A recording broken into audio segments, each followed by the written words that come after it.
साथ इस वक्त मौजूद हैं अंतर्राष्ट्रीय वीर रस के कवि विनीत चौहान जी। सर, सबसे पहले मैं आपका स्वागत सम्मान करता हूं। धन्यवाद, बहुत बहुत शुक्रिया। शमशाबाद में हम आए, आप लोगों से मुलाकातें हुई, पुराने दोस्तों से मिले, बहुत बहुत शुक्रिया। सर, पहला सवाल आपसे ये है कि शमशाबाद में आपने आकर जो कविता पाठ किया है, अपने ओज की वाणी से सबको मंत्रमुग्ध कर दिया, इसके विषय में दो शब्द। मैं एक लंबे अंतराल के बाद आया हूँ।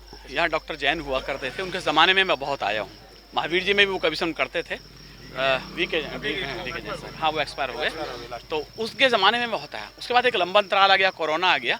आज मैं जब आया तो मुझे लग रहा था शुरू में कि पता नहीं कहाँ कस्बे के एक बहुत छोटे से कोने में कवि सम्मेलन कर दिया है। लेकिन मैं सच कह रहा हूँ, मैं दिल से कह रहा हूँ, मैं पिछले 15 दिन से लगातार कवि सम्मेलन में हूँ। लेकिन मैंने 15 दिन में जो कवि सम्मेलन पढ़े हैं, उनमें आज का कवि सम्मेलन मेरे लिए यादगार कवि सम्मेलन होगा। उसके लिए वैश्य मातृ समाज को बहुत बहुत बधाई हैं। सर, आपने बताया कि आप पिछले 6 से 7 दिन तक लगातार आप सोए नहीं हैं, लगातार आप कविता पाठ करते रहे हैं, लेकिन इतने मेहनत करने के बावजूद भी इतनी जो ताकत है, ऊर्जा है, वो आप कैसे इकट्ठा करते हैं? देखिएगा, कवि अपने अंदर ऊर्जा समेटता है सामने वाले श्रोताओं से। आज हम जो कुछ भी, अमिताभ बच्चन जी, यदि अमिताभ बच्चन है तो अपने सामने वाले दर्शकों के कारण से हैं। लता जी यदि लता जी थी तो उनके जो श्रोता हैं। तो कवि के लिए भी यदि सामने वाला श्रोता एनर्जी दे रहा है, एनर्जी हमारे अंदर नहीं है, एनर्जी हमारे को सामने से दी जा रही है।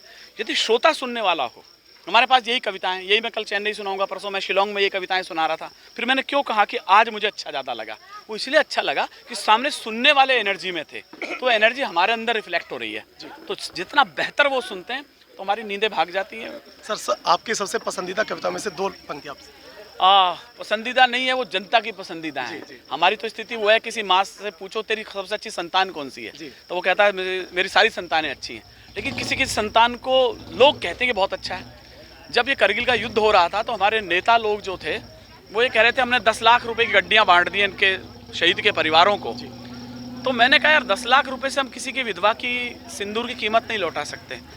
तो मैंने एक मंत्री को जवाब देते हुए लिखा था, जब वो बड़े नाराज हुए थे उनके मुख्यमंत्री, कि तुमने 10-10 लाख दिए हैं सैनिक की विधवाओं को, सोचा कीमत लौटा दी है वीर प्रसूता माओं को।